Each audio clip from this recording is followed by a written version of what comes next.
Le entregamos todo lo que necesita saber para comenzar el día. Esto es Bloomberg Daybreak para los que escuchan en América Latina y el resto del mundo. Buenos días y bienvenidos a Bloomberg Daybreak América Latina. Es martes 17 de febrero de 2026. Soy Ivana Varghés y hoy los futuros caen y anticipan más presión para las tecnológicas. Trump dice que Rubio está en conversaciones con Cuba en medio de su crisis económica y analizamos el impacto de la suspensión del aumento del salario mínimo en Colombia, una decisión que movió los mercados. Wall Street vuelve del feriado con presión en el sector tecnológico. Los futuros del Nasdaq caían, lo que sugiere que la corrección en las tecnológicas podría no haber terminado. Al mismo tiempo, los bonos del Tesoro extendían su repunte y el rendimiento a 10 años se acercaba al 4%. Los metales, en cambio, retrocedían.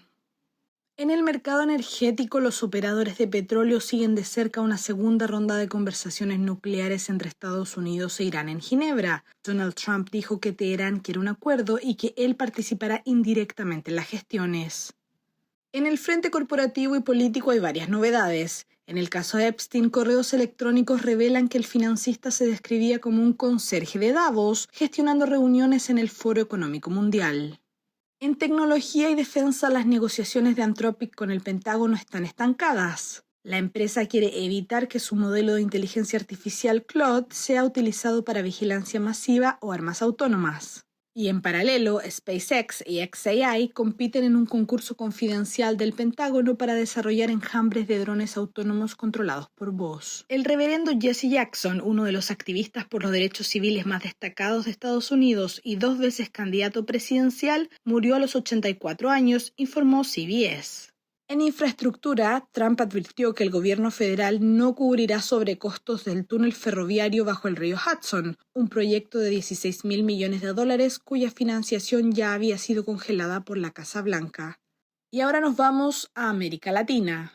En Venezuela fue detenido Evanán Romero, ciudadano estadounidense y consultor del sector petrolero vinculado a compañías como Repsol, según informó el diario español ABC, tras una conversación telefónica con el propio Romero. En minería, BHP y Lundin Mining anunciaron que invertirán $7.000 millones entre 2027 y 2030 en su joint venture Vicuña, que incluye los yacimientos argentinos José María y Filo del Sol. En el frente diplomático, Marco Rubio figura entre los funcionarios estadounidenses que mantienen conversaciones con Cuba para intentar alcanzar un acuerdo, en medio de la profunda crisis económica que atraviesa la isla, según afirmó Donald Trump. En comercio exterior, las ventas de cerezas chilenas a China registraron una segunda temporada decepcionante. Influyeron el exceso de oferta y un año nuevo lunar más tardío que desplazó la demanda fuera de la ventana tradicional de ventas. Y ahora la productora Paola Vega Torre nos trae la entrevista del día. En Colombia, el aumento del 23% del salario mínimo quedó en pausa. Un alto tribunal suspendió temporalmente el decreto del gobierno. La decisión movió mercados y abrió un fuerte debate político y también puso en el centro la relación entre inflación, instituciones y elecciones. En esta ocasión hablé con Oscar Medina, él es reportero de Bloomberg en Bogotá y nos explica lo siguiente. Oscar, ¿por qué el aumento del 23% en el salario preocupa tanto al Banco Central y a los mercados financieros? El aumento decretado por el gobierno de 23%, el problema no es solo el incremento, porque de hecho gran parte de los trabajadores del país ganan menos del salario mínimo, sino que ese salario mínimo es el piso y tiene un efecto en cadena que puede generar impactos en la economía. En Colombia, muchos precios están indexados al salario mínimo. Las pensiones mínimas que tienen que pagar los fondos de pensiones y el gobierno están atadas al salario mínimo. Algunas matrículas de educación, algunas tarifas de salud, los aportes de seguridad social, inclusive multas de tránsito. Entonces, cuando el salario mínimo sube tanto, automáticamente empuja otros precios hacia arriba. Y eso que causa una presión en las expectativas de inflación. Y cuando esas expectativas de inflación se dispara, el Banco de la República tiene que reaccionar.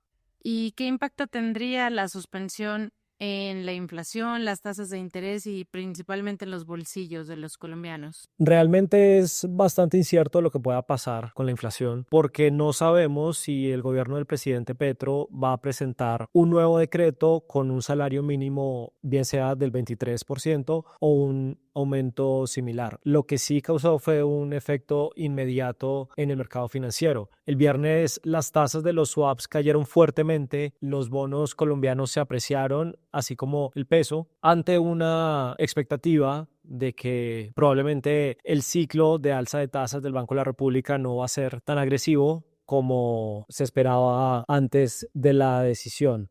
Y en este año electoral para Colombia, ¿cómo crees que esta decisión judicial puede influir tanto en la campaña como en la percepción de los inversionistas sobre el país? Definitivamente esa suspensión del decreto del salario mínimo va a tener fuertes consecuencias en la campaña tanto presidencial como de Congreso. Esto ocurre en un momento político muy sensible, ya que el 8 de marzo se llevan a cabo elecciones legislativas y algunas consultas interpartidistas, y es inevitable que esto se convierta en un tema central de campaña. Y para terminar, el presidente Lula da Silva enfrenta reacciones políticas adversas por un desfile de carnaval en Río de Janeiro que lo homenajeó y se burló de sus oponentes. Partidos de oposición sostienen que el tributo constituyó una campaña anticipada indebida para las elecciones de octubre. Eso es todo por hoy. Para más contenido de Bloomberg en español, suscríbase al newsletter 5 Cosas o síganos en redes sociales. Los enlaces están en la descripción. Este episodio contó con la producción de Paola Vega Torre. Soy Ivana Vargués, gracias por escucharnos. Para conocer todas las noticias que necesita para comenzar el día, revise Daybreak en la app Bloomberg Professional, donde puede personalizar las noticias que desee recibir. También puede suscribirse a la versión solo audio en Spotify, Apple Podcasts o la plataforma de su preferencia. Eso es todo por hoy. Escuche de lunes a viernes Bloomberg Daybreak.